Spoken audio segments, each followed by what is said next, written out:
வணக்கம் ஸ்டூடெண்ட்ஸ். நம்ம NEET physics பார்த்துட்டு இருக்கோம். யூனிட் 1 நம்ம ஃபிசிக்கல் வேர்ல்டு அண்ட் மெஷர்மெண்ட் பார்த்துட்டு இருக்கோம். ஸோ இன்னைக்கு டே 3, டாபிக் 3 நம்ம பார்க்குறோம்.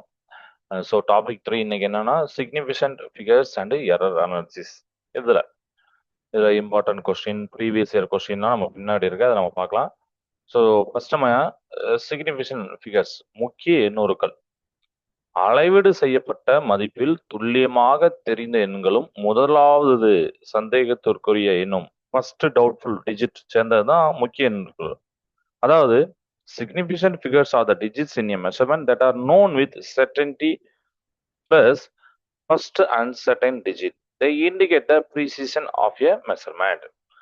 ஸோ சிக்னிஃபிகண்ட் ஃபிகர்ஸ் அப்படின்னா ஒரு நம்பர் நம்ம கொடுக்குறோம், அசைன் பண்ணுறோம். இந்த நம்பர் எப்படின்னா, நம்ம ஒரு மெஷர்மெண்ட் எடுக்கிறோம்னா ஃபர்ஸ்ட் நமக்கு தெரியும் இது கண்டிப்பாக துல்லியமாக ஒரு வேல்யூ இருக்கும். அது போக ஒரு uncertainty number, first uncertainty number, முதலாவது சந்தேகத்திற்கு ஒரு எண்ணும் சேர்த்தலர் தான் சிக்னிஃபிகண்ட் ஃபிகர்ஸ். அதுக்கு விதிகள் இருக்கு, நம்ம 11th படிச்சதான். விதி 1, ரூல் 1ன்னா சுழியற்ற எண்கள் அனைத்தும் முக்கிய எண்ணுகள். ஆல் நான் ஜீரோ டிஜிட்ஸ் ஆர் சிக்னிஃபிகண்ட். அப்படிதானே? 1 2 3 4 அப்படின்னா 4 நம்பருமே இம்பார்ட்டன்ஸ் ஆஃப் 4 சிக்னிஃபிகண்ட் ஃபிகர்ஸ். இப்போ பாருங்க 5 6 7 டாட் 8 9. ஸோ 5மே டாட்டுக்கு அப்புறம் கிடையாது, இம்பார்ட்டன்ட்லாம் கிடையாது, அதையும் நம்ம சேர்க்கணும். ஸோ 5 5 சிக்னிஃபிகண்ட் ஃபிகர்ஸ் வரும். விதி 2, ரூல் 2, 2 சுழியற்ற எண்களுக்கு இடைப்பட்ட சுழிகள் முக்கிய எண்ணுகள். ஜீரோஸ் பிட்வீன் நான் zero digit R significant. So 1002 5008 அந்த மாதிரி 10.05 இந்த மாதிரிலாம் வருது. இதெல்லாம் பார்த்தீங்கன்னா 4மே அந்த 1 0 0 5 அந்த 4மே சிக்னிஃபிகண்ட் ஃபிகர்ஸ். ஸோ இந்த மாதிரி நம்ம வந்து இதை எடுக்கிறோம்.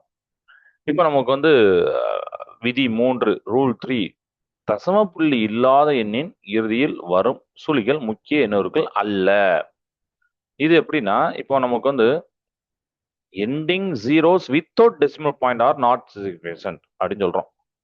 அதாவது இந்த மாதிரி 4500 வந்துட்டு இதுல பாத்தீங்கன்னா டெசிமல் பாயிண்ட் இல்ல, எண்டிங் ஜீரோ இருக்கு. அதனால இந்த 2 ஜீரோ இம்பார்ட்டன்ட் கிடையாது. ஸோ இந்த 2 நம்பர் மட்டும் தான் இம்பார்ட்டன்ட். 4 5 அதே மாதிரி 1 2 0 0 0 அப்படின்னு இருக்கு. 1 2 மட்டும் தான் இம்பார்ட்டன்ட், அடுத்து 3 ஜீரோ இம்பார்ட்டன்ட் கிடையாது. So 2 significant figures. சரியா? இதுல விதி 4, ரூல் 4, தசம புள்ளி கொண்ட எண்ணின் இறுதியில் வரும் சுழிகள் முக்கிய எண்ணுகள். இப்போ நம்ம பாயிண்ட் வந்துட்டு ending zeros with decimal point. So decimal point வந்துட்டு அதுக்கப்புறம் ஜீரோ வரும்னா அது இம்பார்ட்டன்ட். இதில் பாருங்க அதே 4500, பட் டாட் வந்து இங்கே நம்ம வைக்கிறோம். அப்போ டாட்டுக்கு அப்புறம் 500 வருது, அப்படி இந்த ஜீரோலாம் இம்பார்ட்டன்ட். ஸோ 4 12.00 4 0.50 இந்த மூணாவது வந்து ரொம்ப இம்பார்ட்டன்ட். நிறைய பேர் டவுட் வரும், 0.500 ஜீரோவை முன்னாடி உள்ள ஜீரோ எடுக்கணுமானா அது எடுக்கக்கூடாது. இந்த பாயிண்ட்டுக்கு அப்புறம் 500 எடுக்கணும். ஸோ 3 சிக்னிஃபிகண்ட் ஃபிகர்ஸ் தான். சரிங்களா? விதி 5, ரூல் 5 வந்து தசம புள்ளிக்கு முன் வரும் சுழிகள் முக்கிய எண்ணுகள் அல்ல. அது இப்போ நம்ம பார்த்தோம். அதாவது லீடிங் ஜீரோஸ் அப்படிமாங்க அதை. அதாவது பிஃபோர் ஃபர்ஸ்ட் நான் zero digit R significant. That is கொஞ்சம் மேலே பார்த்ததுல கொஞ்சம் மாற்றி, அதாவது 0.0025 வந்திருக்கு. அதாவது இதுக்கு முன்னாடி பார்த்தீங்கன்னா 0 நம்பர் வந்துடும், அதுக்கப்புறம் 0 இம்பார்ட்டன்ட். பட் இங்கே நம்பர் பின்னாடி தான் வருது, அதுக்கு முன்னாடி ஜீரோ இருக்கு.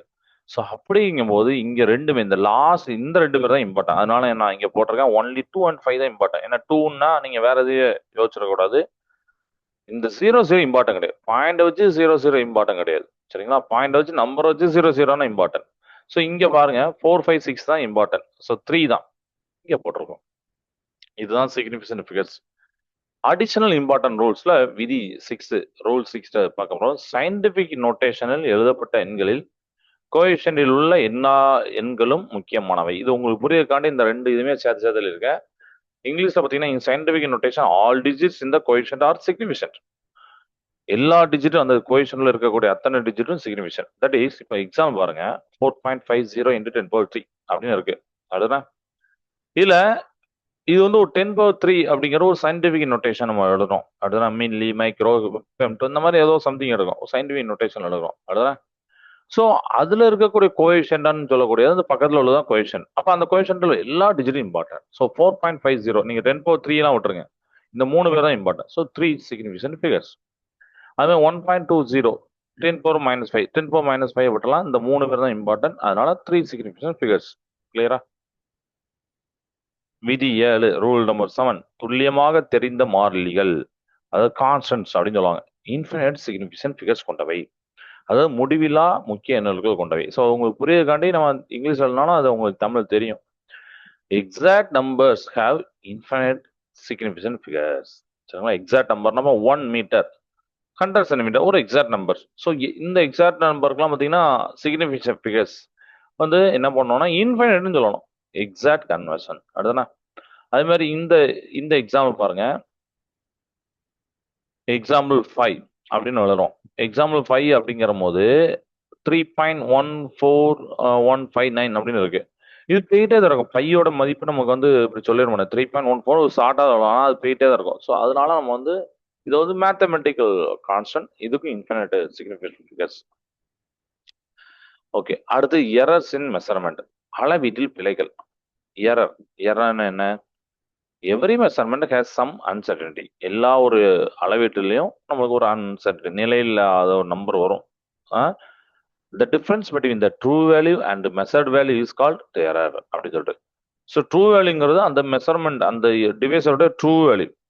ஆனால் மெஷர் பண்ணது கொஞ்சம் வித்தியாசமா மெஷர் பண்ணியிருக்கோம், அதனால அதை வந்து எரர் அப்படின்னு சொல்றோம். இந்த எரர்லையுமே டைப்ஸ் ஆஃப் எரர்ஸ். ஃபர்ஸ்ட் வந்து பார்த்தீங்கன்னா அப்சல்யூட் எரர், தனிப்பிழை அப்படின்னு சொல்றோம் தமிழ்ல. உண்மை மதிப்பிற்கும் அளவிடப்பட்ட மதிப்புக்கும் உள்ள வித்தியாசம். இப்போ நம்ம மேலே பார்த்தது தான் எரர் தான். அந்த எரரை இன்னொரு வார்த்தையாக சொல்ல போறோம், absolute error. The difference between mean value and individual measured value அப்படின்னு. ஸோ இதோட ஃபார்முலா பாருங்க, ரொம்ப important formula. Del a equal to modulus of a mean a i அப்படி சொல்லிட்டு. டெல் ஏனா அப்சல்யூட் எரர், அதான் நம்ம பார்க்குறோம் அந்த ஃபார்முலா. ஏ மீனா mean or average of all measurements. ஏஐனா இண்டிவிஜுவல் மெஷர்மெண்ட். அதாவது ஒரு மெஷர்மெண்ட் எடுக்கிறீங்க, அதோட உண்மை மதிப்பு இருக்கு. அதுக்கப்புறம் நீங்க ஒரு மதிப்பு எடுக்கிறீங்க, அளவிடப்பட்ட மதிப்பு எடுக்கிறீங்க, நீங்க ஒரு மெஷர் வேல்யூ பண்றீங்க. சரிங்களா? ஆனா இப்போ பாத்தீங்கன்னா இது எப்படி நம்ம சொல்றோம்னா டெஃபினிஷனா சொல்லும் போது த difference between the mean value, நீங்க நிறைய வேல்யூ எடுக்கிறீங்க, அதோட மீன் வேல்யூ பாக்குறீங்க, அதுக்கும் இண்டிவிஜுவலா ஃபர்ஸ்ட் ஒன்று எடுத்துருப்பீங்க 10 8ன்னு ஏதோ இருக்கும், அதுக்கும் அந்த மீன் வேல்யூக்கு உண்டான டிஃபரன்ஸ் தான் அப்சல்யூட் எரர். அதனால அந்த ஃபார்முலா பார்த்தாலும் உங்களுக்கு தெரியும். சரிங்களா? ஏ மீன் அப்படின்னா நீங்க எல்லாம் எத்தனை 10ஓ 5ஓ மெஷர்மெண்ட் எடுத்தால் அதாவது ஆவரேஜ் அப்படின்னா 10னா 10 டிவைட் பை 10 போடுங்க, அந்த மாதிரி 5னா 5ன்னு போடுங்க. ஸோ அதோட வேல்யூ ஒரே ஒரு வேல்யூ தான் வரும் ஆவரேஜ் பார்த்தா.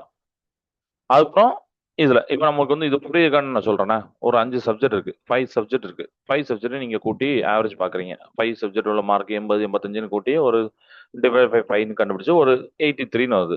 இப்போ தமிழ் மார்க் 85. ஸோ அந்த 85ல இருந்து நம்ம வந்து 83 கழிக்கிறோம் அப்படின்னா நமக்கு 2. நமக்கு வந்து ஃபார்முலா படி இங்க மால்லஸ் போட்டிருக்கோம், அதனால 83 மைனஸ் 85னாலும் 2 தான். மால்லஸ் அதுக்கு தான் போட்டிருக்கோம், ஏன்னா ஹையில இருந்து லோ கூட கழிக்கலாம். இப்போ புரிஞ்சிருக்கோம் நினைக்கிறேன். மீன் அப்சல்யூட் எரர்னா பேர்ல இருக்கு அப்சல்யூட் எரரோட மீன். ஸோ டெல் ஏ அப்படின்னு ஒன்று எடுத்துட்டீங்க. இதே மாதிரி நீங்க del a 2 del a 3 del a அப்படிங்கிற மாதிரி என் வரைக்கும் கண்டுபிடிக்கிறீங்க. டிவைட் பை என் போட்டீங்கன்னா அதான் மீன் அப்சல்யூட் எரர். அடுத்து ரிலேட்டிவ் எரர், ஒப்புமை பிழை. தனிப்பிழைக்கும் சராசரி மதிப்புக்கும் உள்ள விகிதம், ratio of mean absolute error to the mean value அப்படின்னு சொல்லிட்டு. அதாவது நீங்க ஆல்ரெடி என்ன பண்ணிட்டீங்கன்னா தனிப்பிழை அப்படிங்கறது பார்த்தீங்க, சராசரி மதிப்புக்கு பார்த்தீங்க, ஏ மீன் பார்த்தீங்க. அப்போ இந்த ரேஷியோ எடுக்கிறோம், mean absolute error del a mean அதுக்கும் ஏ மீனுக்கு உண்டானது, அதான் relative error. It is a dimensionless quantity, no unit. ஏன்னா 2 டிவைட் பண்ணீங்கன்னா அதான் வரும்.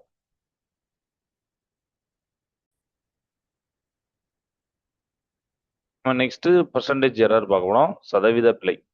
ஒப்புமை பிழையை சதவீதத்தில் குறிப்பது. ஸோ இங்க பாருங்க, ஜஸ்ட் ரிலேட்டிவ் எரரை express as percentage. Already relative error என்ன தெரியும், del a mean by del a mean into 100% போட்டீங்கன்னா பர்சன்டேஜ் எரர் வரும். எரர் ப்ரொபகேஷன் ஃபார்முலாஸ், பிழை பரவல் சூத்திரங்கள். கூட்டல் கழித்தல் அடிஷன் சப்ட்ராக்ஷன் பண்ணும்போது இப்போ இசட் அப்படிங்க A plus or minus B, then formula இப்படி எழுதுறோம், இது plus absolute errors are added, இதுமே மைனஸ்லயும் போட்டலாம்.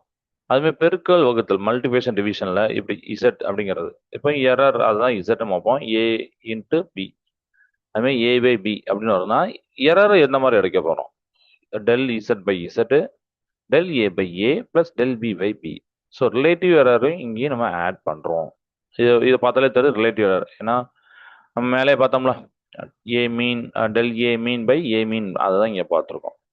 அடுக்கு பவர் பவர்ல வருது. இசட் கூட ஏ பவர் என் அப்படின்னா இப்போ பவர் எரர் பார்க்கும்போது டெல் இசட் பை இசட்னு போடணும். அப்போ அந்த பவர் வந்து முன்னாடி வந்துடும். என் முன்னாடி வந்து இப்படி டெல் ஏ பை என் வந்துடும், ஏ வந்துடும்.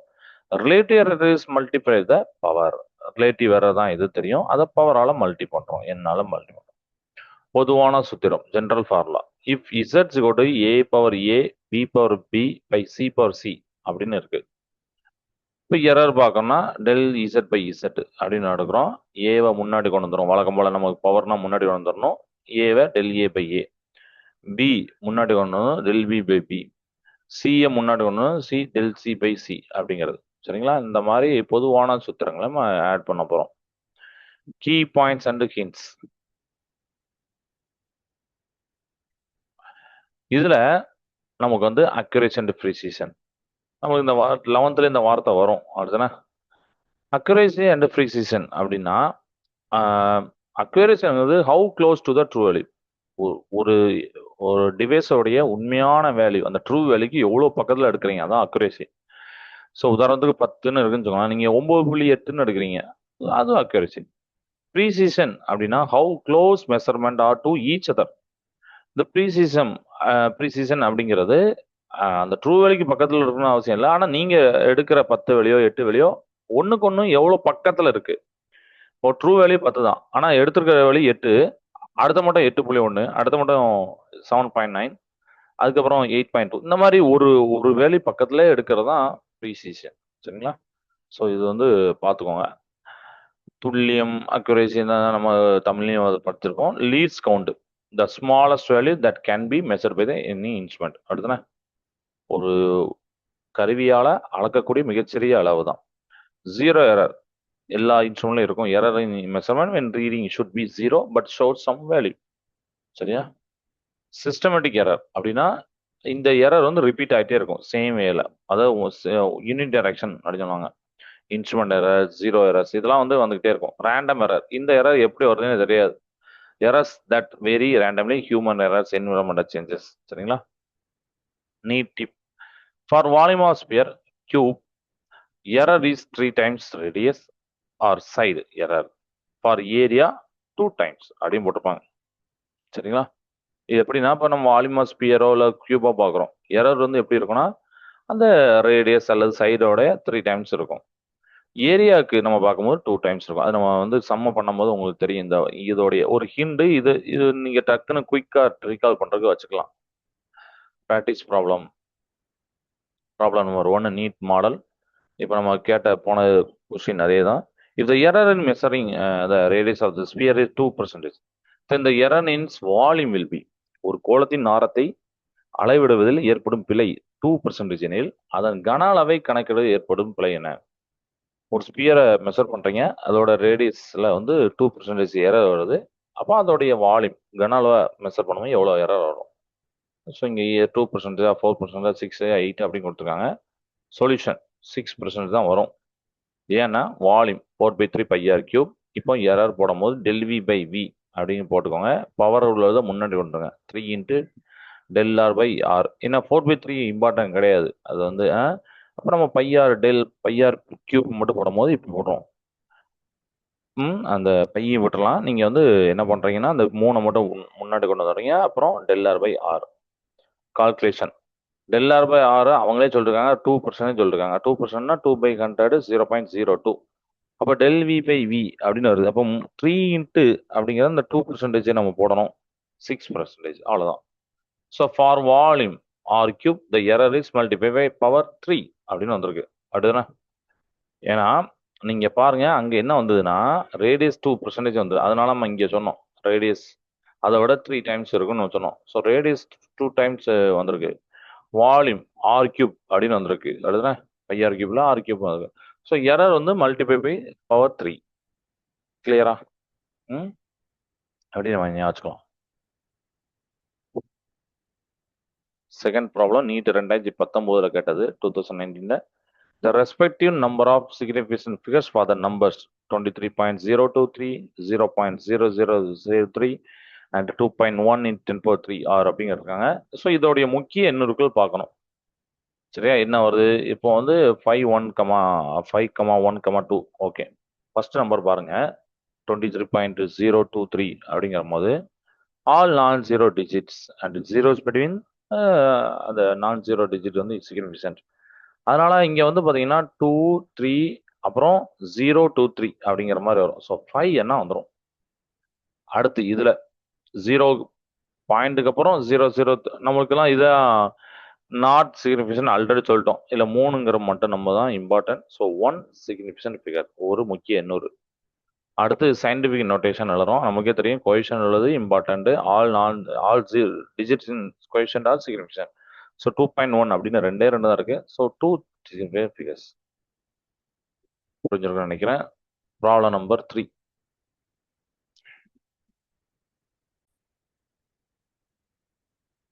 நீட் 2020 கேட்ட கொஸ்டின், இந்த mass and volume of the body அப்படின்னு கொடுத்துருக்காங்க respectively. Density of the material of the body in correct significant figures. ஒரு பொருளின் நிறை 4.237 கிராம் மற்றும் கன அளவு 2.53 சென்டிமீட்டர் கியூப் சரியான முக்கிய எண்ணூர்களில் பொருளின் நடத்தி. சொல்யூஷன் நம்ம வந்து ஆன்சர் வந்து 1.7 கிராம் பர் சென்டிமீட்டர் கியூப். டென்சிட்டினா மாஸ் பர் வால்யூம் தெரியும். ஸோ மாஸ் நம்மளுக்கு வந்து கொடுத்துருக்காங்க, வால்யூம் கொடுத்துருக்காங்க 2.5. ரெண்டு டிவைட் பண்ணுறேன், இந்த வேல்யூ வந்திருக்கு. ரைட்டா? இப்போ சிக்னிஃபிகன்ட் ரூல்ஸை யூஸ் பண்ணோம். மாஸ் வந்து அதில் பாருங்க 4.237, இல்லை 4 அண்ணா இருக்கு. வால்யூம்ல 2.5, 2 அண்ணா இருக்கு. அப்போ ரிசல்ட் கண்டிப்பாக எப்படி இருக்குன்னா should have minimum 2 significant figures. அப்படிதானே? ஸோ அப்போ நமக்கு வந்து ஆன்சர் வருது. அந்த ஆன்சரை 2ஆக மாற்றணும். அதனால நம்ம வந்து ரவுண்ட் ஆஃப் மாதிரி பண்ணுவோம். 1.7 gram per centimetre, 2 significant figures. அடுத்து நீட்டு 2021 கேட்ட question, problem number 4. Percentage error in quantity PQR, S and R அதெல்லாம் பார்த்தீங்கன்னா 0.5, 1%, 3%, 1.5% ரெஸ்பெக்டிவ்லி இந்த measure of the physical quantity A. PQ Q square by R root S. The maximum percentage error in the value of A will be அப்படின்னு கேட்டிருக்காங்க. PQR மற்றும் S என்ற அளவின் சதவீத பிழைகள் அப்படின்னு சொல்லியிருக்காங்க. ஏ வந்து கொடுத்துருக்காங்க ஃபார்முலா. இன்று இயற்பியலவின் அதிகபட்ச சதவீத பிழை எது அப்படின்னு கேட்டிருக்காங்க. ஆன்சர் வந்து 8.5. ஏ வந்து அவங்க கொடுத்த ஃபார்முலா போட்டிருக்காங்க. ரைட்டா? இது எஸ் ரூட் ஆஃப் எஸ்ன்னு இருக்கு. ஸோ நம்ம வந்து எஸ் பவர் 1/2 அப்படின்னு போடுறோம். அதனால அந்த பவர் இப்படி போட்டிருக்கேன். சரிங்களா? S power 1/2. ஓகே, இதை ஃபர்ஸ்ட் எக்ஸ்பேண்ட் பண்ணுறேன். எரர் பார்க்கும்போது ஏவை ΔA/A எழுதணும். அதுமாதிரி பி கியூப்னு இருக்கு. ஸோ கியூப் முன்னாடி போயிட்டு ΔP/P அப்படின்னு வரும். கியூ ஸ்கொயர் முன்னாடி போயிட்டு ΔQ/Qன்னு வரும். ஆர்எஸ், ஆர்ல வந்து ஒன்றுமே இல்லை, அதனால ΔR/R. ஆனால் எஸ்ஸுக்கு பார்த்தீங்கன்னா பவர்ல 1/2. ஸோ வந்து 1/2 முன்னாடி வந்துடும். ΔS/S. அவ்வளோதான். இந்த ஸ்டெப் போட்டிங்கன்னா மற்றெல்லாம் ஈஸி. ஸோ இதுக்கப்புறம் வேல்யூ சப்ஸ்டியூட் பண்ணுறது தான். அவங்க கொடுத்த ΔP/P, பியில் என்ன 0.5, Qல 1% கூட அதெல்லாம் அப்படியே சப்ஸ்டியூட் பண்ண போறீங்க. இந்த பாருங்க, அவ்வளோதான். 0.5, 1%, 3%, 1.5 அப்படின்னு சொல்லிட்டு இதெல்லாம் மல்டி பண்ணீங்கன்னா உங்களுக்கு தெரியும். ஃபைனலாக ΔA வந்துடும் 7.25%. ரவுண்டிங் டு நியரஸ்ட் ஆப்ஷன் அப்படின்னு நமக்கு வந்து ஏன் இதை பண்ணியிருக்காங்கன்னா, இப்போ 7. சரி, இது வந்து 8.25 கிடையாது, 7.5. சரிங்களா? ஏன்னா அதுதான் பக்கத்தில் வருது. பாருங்க, 7.25 அப்படிங்கிறத மட்டும் நம்ம வந்திருக்கு. ஸோ அதை வந்து நியரஸ்டாக நம்ம எடுக்கும்போது 7.5 எடுக்கலாம். ஆன்சர் வந்து 7.5னே நோட் பண்ணிக்கோங்க. ஸோ இதில் வந்து ஆன்சர் வந்து இது 7.5, 7.5 இதுதான் கரெக்ட் ஆன்சர். ஏன்னா அதுதான் நியரஸ்டாக இருக்கு. Okay, in NEET sometimes approximation is needed அப்படின்னு சொல்லிட்டு, ஏன்னா கரெக்டாக அந்த ஆப்ஷன் இல்லாட்டாலும் நியரஸ்ட் அப்ராக்சிமேஷன் நம்ம பார்த்துக்கணும். Problem number 5, NEET model. இந்த நம்பர் கொடுத்துருக்காங்க. Has how many significant figures? இதில் எத்தனை முக்கிய எண்ணூறுகள் உள்ளன அப்படின்னு சொல்லிட்டு. ஸோ பாயிண்ட்டுக்கு அப்புறம் 0 இம்பார்ட்டன் கிடையாது, 764 தான் இம்பார்ட்டன். ஸோ 3 இது கிளியர் ஆயிட்டு. அப்படின்னா லீடிங் 0 இம்பார்ட்டன் கிடையாது, 764 தான் important. 3 zeros favor the first non-zero digit are never significant அப்படின்னு சொல்லியிருக்காங்க. இது நம்மளுக்கு இப்போதான் தெரியும். அப்படின்னா ஃபர்ஸ்ட் நான் ஜீரோ டிஜிட்டுக்கு முன்னாடி உள்ள 0 வந்து இம்பார்ட்டன் கிடையாது. நீட் 2018 கேட்ட கொஸ்டின். Problem number 16.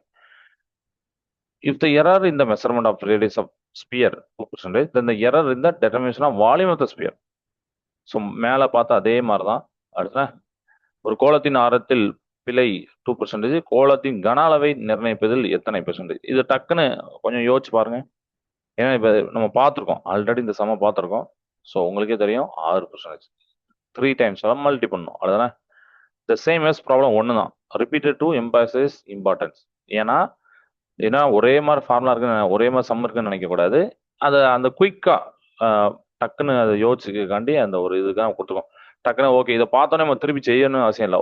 ஓகேவா, ரேடியஸ் 2% வந்திருக்கு ஆரத்தில், வால்யூம் அப்போ கண்டிப்பாக 3%. மூணால மல்டி பண்ணோம். 2 × 3 6% அப்படின்னு போட்டுறோம் டக்குன்னு. ஸோ 4/3 πr³ அதெல்லாம் போட்டு நம்ம பண்ணிக்கலாம். அதுதான் கிளியரா? ஓகே. இப்போ நம்ம ப்ராப்ளம் நம்பர் 7 போகிறோம். NEET model. Length and breadth of the rectangle இப்படி கொடுத்துருக்காங்க. What is the area of the rectangle with error limits? செவ்வகத்தோடைய நீளம் அகலம் கொடுத்துட்டு பிழை வரம்புகளோட பரப்பளவு என்ன? ஸோ இதில் நம்ம பார்க்கணும். ஆப்ஷன் வந்து பியை கொடுத்துருக்காங்க, நம்ம செஞ்சு பாருங்க. சரியா? ஸோ கால்குலேட் ஏரியானா லென்த் இன்டு பிரெத் போட்டாச்சு. கால்குலேட் எரர் நம்ம என்ன பண்ணோம்? ஏக்குனா ΔA/A, அதுமாதிரி லென்த்துக்குனா ΔL/L, பி பிரெத்துனா ΔB/B. ஏ வந்து அவங்க கொடுத்துருக்காங்க. அதாவது லென்த்து பிரெத்து அப்படின்னு கொடுக்கும்போது நம்ம வந்து இதில் இந்த வேலையை பார்த்துக்கோங்க. இதில் என்ன பண்ணியிருக்காங்க தெரியுதா? ஏன்னா ரெண்டுத்தையும் பண்ணால் அதுதான் ஏ, அது நம்ம இங்கே போட்டிருக்கோம். ஏவோடைய வேல்யூ 5.7, எல்லோட வேல்யூ 5.7, பியோட வேல்யூ 3.4 அதெல்லாம் போட்டோம். ΔA நம்ம வந்து ΔA தான் நம்ம கண்டுபிடிக்கணும். ΔL 0.1, ஏன்னா அந்த எரர் அவங்க அதான் சொல்லியிருக்காங்க. அதுமாதிரி இதுவும் 0.1 தான். அப்போ அதை தான் இங்கேயும் போடணும், 0.1. இதுக்கப்புறம் உங்களுக்கே தெரியும், கிராஸ் ப்ராடக்ட் பண்ணி ஃபைனலாக ΔA கண்டுபிடிப்பீங்க. ஸோ அப்ராக்சிமேட்டாக 0.9 cm² வந்திருக்கு அப்படிங்கிறத செஞ்சு பார்த்துக்கோங்க. ஸோ இப்போ வந்து இதோட முடிச்சிடக்கூடாது. நமக்கு ஒரிஜினல் வேல்யூ அந்த மெயின் வேல்யூ இருக்குல்ல, அதையும் +or- இந்த 0.9 போட்டு நம்ம பார்க்கணும். அவ்வளோ. ஸோ ஏ வந்து 19.38, ΔA வந்து 0.9. ஸோ +or- போட்டுக்கோங்க. கிளியரா? சரி, இதுதான் நமக்கு வந்து ஆப்ஷன் பியில் இருக்கு. குயிக் ரிவிஷன் பாயிண்ட்ஸ் நம்ம பார்க்கலாம். சிக்னிஃபிகன்ட் ஃபிகர்ஸ் ஃபுல்லாக நம்ம பார்த்தாச்சு. All non-zero digits, zeros between non-zero digits, leading zeros, trailing zeros with decimal are significant, இதெல்லாம் உங்களுக்கு இப்போ கிளியர் ஆயிருக்கும். எரர் டைப்பு அப்சல்யூட் எரர் பார்த்தோம், ரிலேட்டிவ் எரர் பார்த்தோம், பெர்சன்டேஜ் எரர். அப்சல்யூட் எரர்லேயே இந்த மாதிரி நம்ம போட்டலாம், எல்லா வேல்யூவோட mean value minus individual value. Error propagation very important for NEET. Addition சப்ட்ராக்ஷனா அந்த எரரை ஜஸ்ட் அடிஷன் பண்ணணும். மல்டிபிகேஷன் டிவிஷனா ஆட் ரிலேட்டிவ் எரர் அப்படிங்கிறத பண்ணணும். அடுதான் ΔZ/Z அப்படி கண்டுபிடிப்போம்ல, ஏன்னா ΔA/A அதுதான் அப்படி சொல்றாங்க ரிலேட்டிவ் எரர். பவரை வந்து முன்னாடி கொண்டு வந்துடும், multiple relative error by power. Common NEET formula volume of the sphere வந்து 4/3 πr³. இப்போ வால்யூம்ல எரர் நமக்கு வந்து பார்க்குறோம் அப்படின்னா ΔV/V. அங்கே பார்த்தீங்கன்னா பையெல்லாம் ஒட்டலாம், 4/3 எல்லாம் ஒட்டலாம். r³ மேலே இருக்க அந்த 3 கொண்டு வந்து இப்படி கொண்டு வந்துடலாம். Area of the circle A = πr². So இதுவும் உங்களுக்கு அதே மாதிரி போட்டலாம். ΔA/A 2 வந்து முன்னாடி கொண்டு வந்தோம்னா 2 × ΔR/R. Surface area of the sphere A = 4πr². இதையும் உங்களுக்கு சொல்லிடலாம். அப்படிதானே? பார்த்துக்கோங்க. Rounding rules. நெக்ஸ்ட் டிஜிட் வந்து <5னா ரவுண்ட் டவுன், நெக்ஸ்ட் டிஜிட் வந்து <5னா round up, next digit is exactly 5னா round to nearest even number. சரிங்களா? இதெல்லாம் உங்களுக்கு வந்து ஞாபகம் வச்சுக்கோங்க. Okay, right. ஸோ இந்த கிளாஸில் இது வரைக்கும் நம்ம பார்த்தாச்சு. இது வரைக்கும் போதும் இந்த டேல. நம்ம நெக்ஸ்ட் டேல அடுத்த டாபிக்கே நம்ம பார்க்கலாம். ஓகே.